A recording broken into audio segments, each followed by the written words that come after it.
I arrived in Inverness on a gray afternoon, the heavy sky reflecting my own skepticism about the case that had brought me here. I am Arthur Graham, an investigator of paranormal phenomena, though I prefer to consider myself a debunker of legends. My job is to refute what many believe to be supernatural, and so far, I have been successful. However, the Loch Ness Monster was one of the most persistent myths, and to be honest, I was reluctant to get involved. I disembarked from the train with a suitcase in one hand and a folder full of reports and documents in the other. The cold, Scottish air greeted me with a rigidity I hadn't felt in a long time. I walked to the local pub, where I'd arranged to meet an acquaintance, an old friend who had set up this investigation for me. The pub, called the Ness's Arms, was a typical Scottish establishment, with stone walls and a lit fireplace in the corner. I ordered a beer and sat at an isolated table, trying to absorb the environment. I was immersed in my thoughts when a woman approached. "Arthur Graham, right?" she said with a smile that seemed genuine. "Yes, that's me. And you are?" I asked, surprised that someone recognized me. "Eliza Whitmore, local journalist. I heard you were hired to investigate the recent monster sightings." She sat down without waiting for an invitation, pulling a chair next to me. "Correct. But I must say that personally, I don't believe in monsters.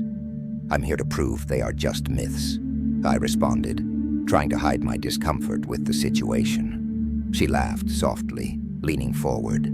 "Well, I believe, and I'm determined to prove it's real. How about a partnership? We can join forces and discover the truth together." I looked at her, pondering the offer.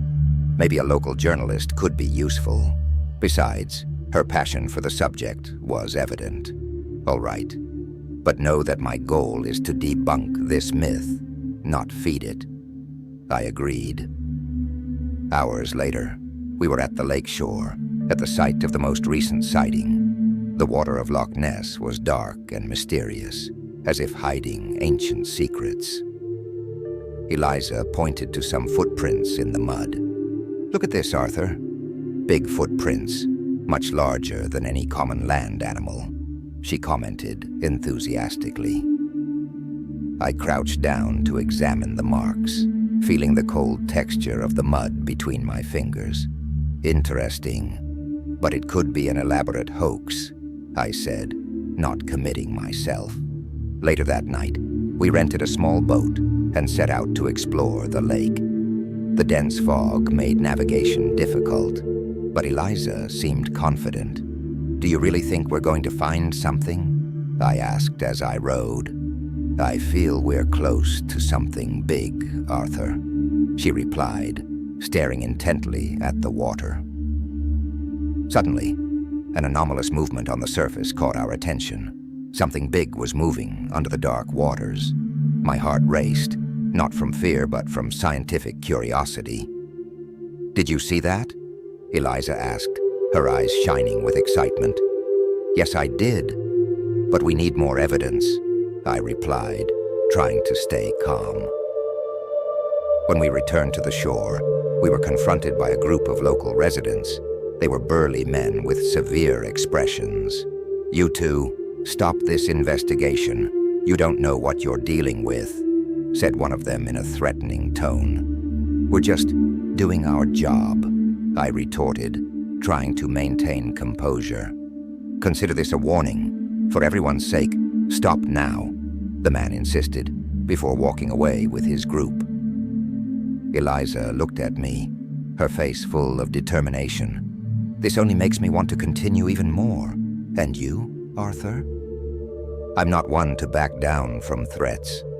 Let's find out what's happening here," I replied, resolute.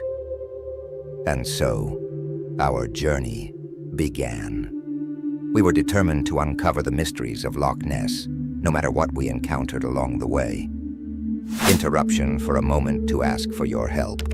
Please like, follow us, And click the bell so you can receive our videos and help the channel grow. I woke up early that morning, the pale sunlight filtering through the curtains of the small room at the inn where I was staying. Inverness was still shrouded in an almost reverent silence, as if the city held its secrets in the mists rising from Loch Ness. After the events of the previous night, my mind was racing, trying to piece together this puzzle that seemed to grow more complex by the minute. Eliza was waiting for me at the reception. There was a firmness in her gaze that contrasted with the calm of the morning. "Arthur, we have an interview scheduled with Margaret. She is one of the oldest residents of Inverness and might be able to give us some answers about these recent sightings," she said bluntly. "I think that's a good idea. After what we saw last night, we need all the information we can get," I replied, adjusting my coat and grabbing my notepad. We walked to Margaret's house, an old and well-preserved building perched on a hill overlooking the lake. We were greeted by Margaret herself, a woman with white hair and eyes that seemed to hold all the wisdom of the world. She led us to her living room, decorated with antique furniture and family photos. "Thank you for having us, Margaret," I began, trying to be as cordial as possible. "We're investigating the recent sightings of the Loch Ness monster and would like to hear your stories." Margaret smiled, a smile that carried both sadness and nostalgia. "Ah, the monster. I remember when I was just a girl, my grandfather used to tell scary stories about the creature that inhabited the lake. But they weren't just legends. There was a cult, a group of worshippers who believed the creature was a sort of guardian." Eliza was furiously taking notes as Margaret spoke. "A cult? Can you tell us more about them?" Eliza asked, unable to hide the excitement in her voice. Margaret nodded, looking out the window as if reliving her memories. "They met in secret, performed rituals on full moon nights. They believed that by offering sacrifices, they could appease the creature and receive blessings. There were many disappearances over the years, people who were never seen again." Margaret's story added a new level of complexity to our investigation. We needed more evidence. We decided to go to the town library in search of old documents that could confirm the existence of this cult. The library was an imposing building, filled with dusty books and historical documents. We spent hours sifting through files until Eliza found something. "Arthur, look at this," she said, showing me an old manuscript. "This document mentions mysterious disappearances that coincide with the dates of the rituals Margaret mentioned." "This can't be a coincidence," I murmured, feeling a chill run down my spine. "We need to follow this lead." The next step took us to the shores of the lake, where, according to the documents, there was a hidden cave. The entrance was almost invisible, covered by dense vegetation, but we managed to make our way in. Inside the cave, the air was damp and cold. By the light of our flashlights, we saw strange symbols drawn on the walls, remnants of ancient rituals. It was as if time had stopped there, preserving the cult's secrets. "Arthur, look at this," Eliza said, pointing to a symbol that looked like a stylized eye. "This symbol appears in several documents we found at the library." Before we could investigate further, we heard the sound of footsteps. A hooded figure emerged from the shadows, brandishing a knife. "You shouldn't be here," the figure said, with a hoarse and threatening voice. "Eliza, run!" I shouted, trying to fend off the attacker. We barely managed to escape, running back to the shore of the lake. Back in the safety of our hotel, we tried to process what had happened. "This is getting more dangerous than we imagined," Eliza said, still catching her breath. "We need to be more cautious," I agreed, "but we can't stop now." As we organized our notes, I found an old photograph among the documents we had taken from the library. "Eliza, look at this," I said, showing her the photo. "Do you recognize that man?"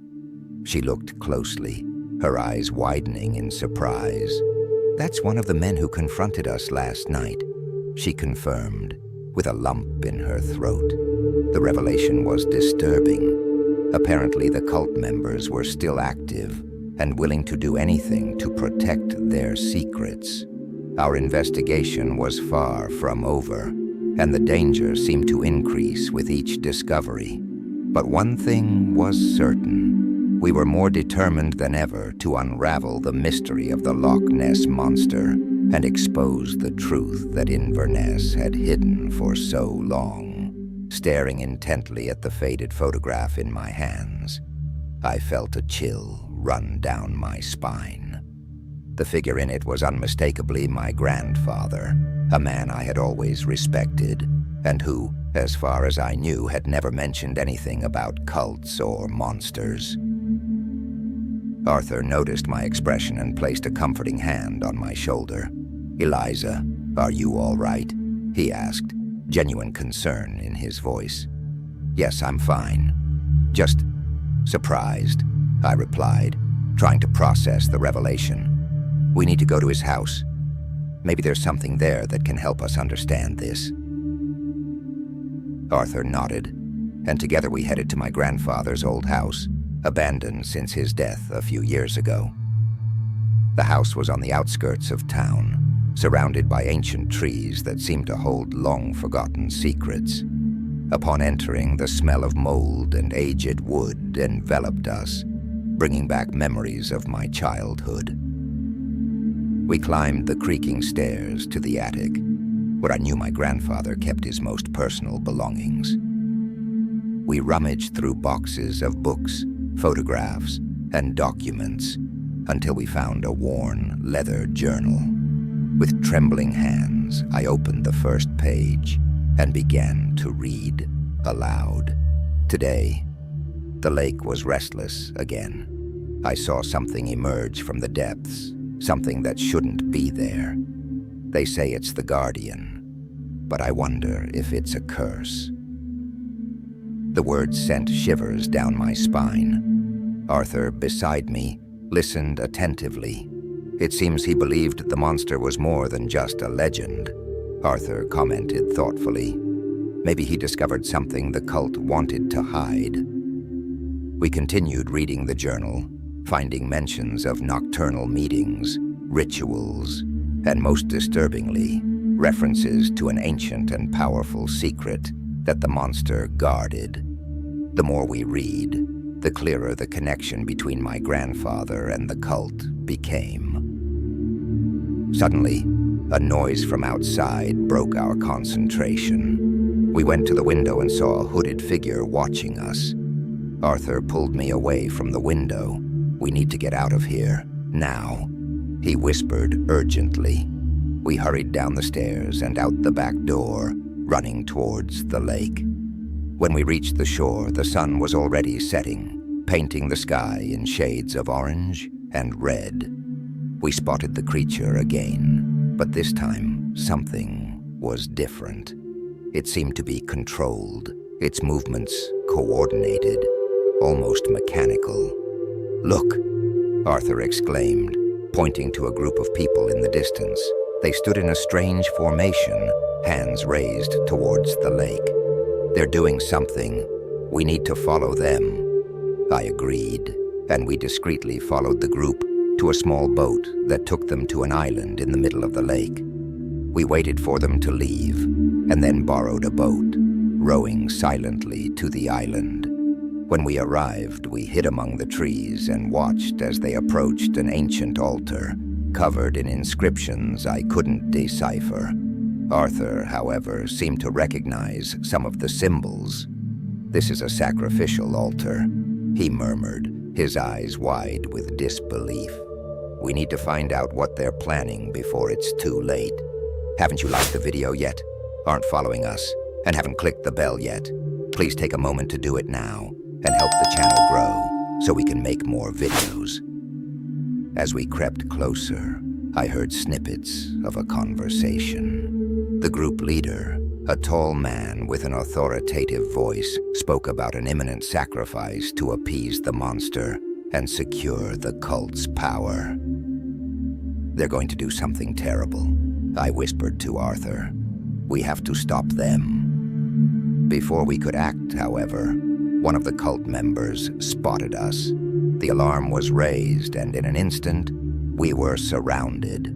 The rough hands of the cultists grabbed us, dragging us to the center of the altar. "Who are you?" the leader growled, approaching with a menacing look. "We're investigators," Arthur responded, trying to buy time. "We know what you're doing, and we're going to stop you." The leader laughed, a cold, cruel sound. "You're fools if you think you can stop us. The monster is our guardian, and with it, we control the power hidden in the depths of the lake." Before we could respond, the creature emerged from the water, its eyes gleaming with an ancient, dark intelligence. I looked at Arthur, desperate, trying to find a solution. "The journal," Arthur whispered. "There's something in it that can help us." Quickly, I pulled the journal from my pocket and began frantically flipping through the pages. My grandfather's words leapt out at me, and finally, I found a passage that might be our salvation. "To calm the guardian, speak to it as you would a friend. Respect its existence and show that you are not a threat." With a trembling voice, I began to speak to the creature, trying to convey calm and respect. To my surprise, it retreated slightly, its eyes focusing on me with curiosity. The cult leader, realizing he was losing control, tried to use an ancient artifact to regain command. Arthur, acting quickly, disarmed him, disrupting the ritual. The creature, now free from control, turned on the cultists, who fled in panic. When it was over, the creature looked at us one last time, before disappearing into the dark waters of the lake. Arthur and I looked at each other, exhausted but relieved. "We did it," he said with a tired smile. "But I think this is just the beginning." I agreed, feeling that there was still much to be discovered. And so, our journey continued, in search of the truth hidden in the depths of Loch Ness. I woke up with the feeling that this day would be decisive. Inverness was still asleep, shrouded in a thin mist that seemed to float over the waters of Loch Ness. Eliza and I met at the small dock where we had left the boat the night before. The atmosphere was tense, but there was a silent determination in her eyes that gave me the strength to continue. "Ready?" I asked, adjusting the backpack on my shoulders. "More than ever," she replied, her eyes shining with resolve. We rowed in silence, the sound of the oars cutting through the water being the only noise breaking the dawn's stillness. When we finally reached the mysterious island, a chill ran down my spine. The air seemed denser there, filled with untold stories and dark secrets. We explored the island cautiously, each step echoing in the quiet of the place. It was Eliza who first spotted the ancient altar, semi-hidden among the trees. We approached it carefully, and my eyes widened as I saw the inscriptions covering the stone surface. "Arthur, look at this," Eliza called, pointing to a series of symbols I recognized from the documents we had found in the library.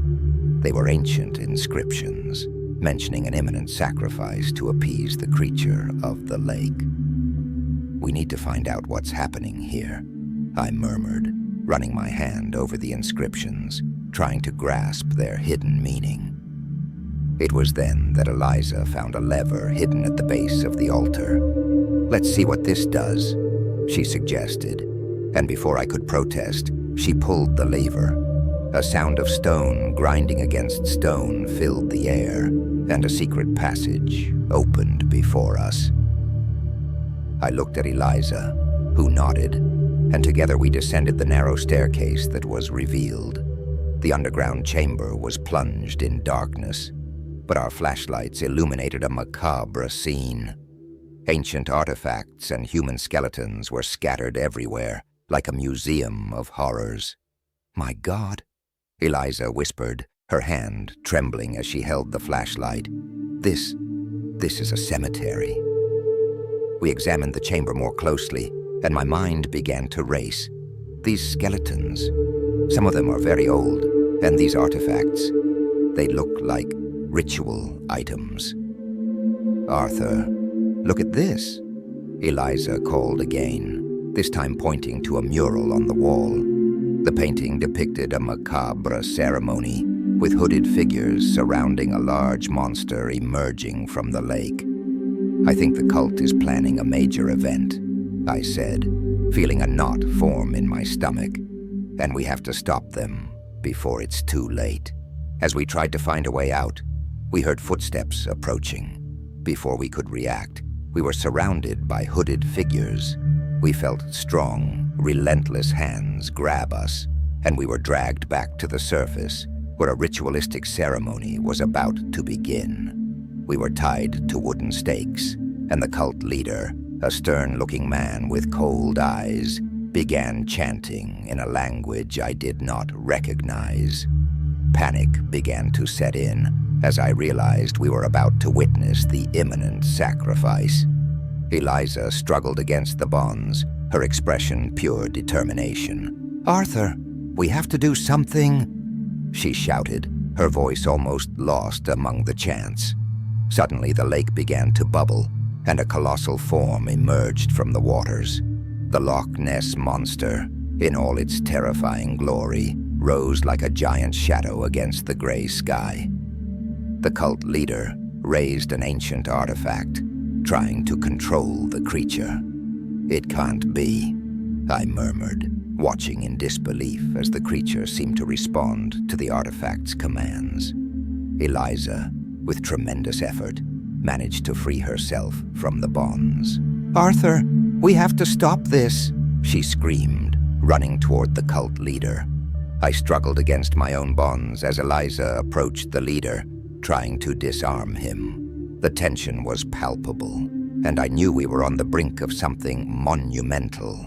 But before I could see the outcome, everything went dark, and the last thing I heard was the deafening roar of the creature, echoing across the island.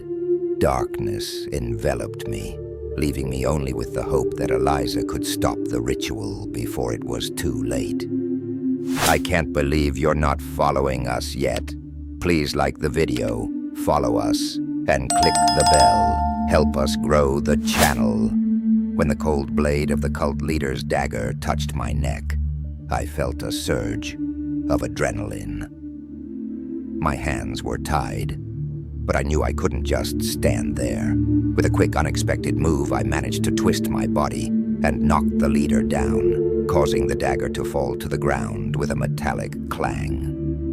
Eliza, beside me, seized the opportunity to grab the artifact he was holding, interrupting the ritual. "Arthur, catch this," Eliza shouted, tossing the artifact to me.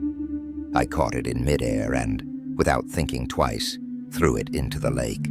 The artifact sank quickly, and the creature, which until then had been under the cult's control, let out a deafening roar. The atmosphere changed instantly, and chaos ensued on the island.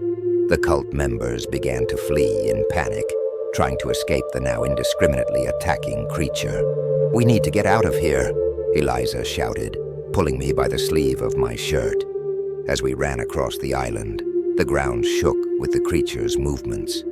I looked back and saw it destroying everything in its path, not distinguishing between cultists and vegetation. We had to find a way to calm the monster before everything was destroyed.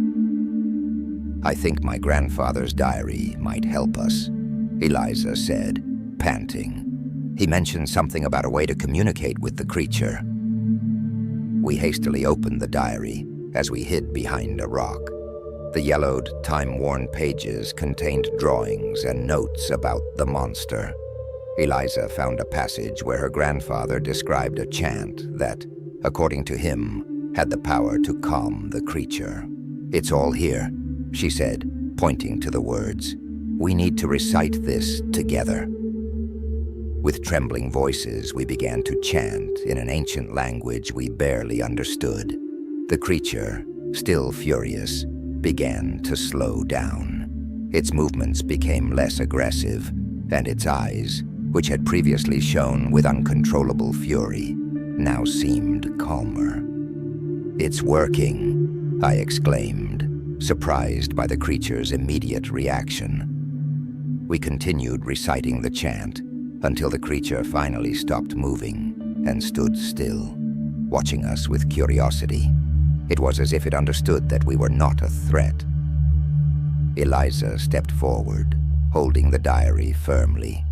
"You are a guardian, aren't you?" she said softly to the creature. "You protect something very valuable, a lost treasure." The creature emitted a low sound, almost like a purr, and slowly returned to the deep waters of the lake. The panic that had gripped the island now gave way to a reverent silence. I looked at Eliza, who was still holding the diary as if it were the most precious thing in the world. "Your grandfather was right," I said, trying to process everything that had happened. "The monster is not just a creature, but a guardian of something much older and more powerful." As the creature disappeared into the depths of the lake, a new understanding began to emerge. The cult had tried to use the monster for selfish purposes, but now we knew there was a much greater secret hidden beneath the dark waters of Loch Ness. "Arthur, look at this," Eliza said, pulling me back to the underground chamber where we had found the artifacts and skeletons. She held an old letter that was hidden among the bones. The letter was written on an aged parchment and mentioned a treasure connecting Inverness to other places in Scotland. It was as if the monster was just the tip of the iceberg of a much deeper mystery. "We need to keep investigating," I said, feeling a new enthusiasm. "This letter suggests there's much more to this story than we imagined." Eliza nodded in agreement, her eyes shining with determination. We knew our journey was far from over. There were many secrets to be revealed, and we were more determined than ever to uncover the truth. As we prepared to leave the island, a renewed sense of purpose enveloped us. The mystery of the Loch Ness monster had transformed into something much greater, and we were ready to face any challenge that came next. And so, we returned to the lakeshore, aware that our investigation was just beginning. What more did Inverness and Scotland have to hide? Only time would tell, but we were ready to find out. Leave a comment telling us what you liked and what you didn't like, so we can improve our stories. And also, leave a comment with a suggestion for a new story theme.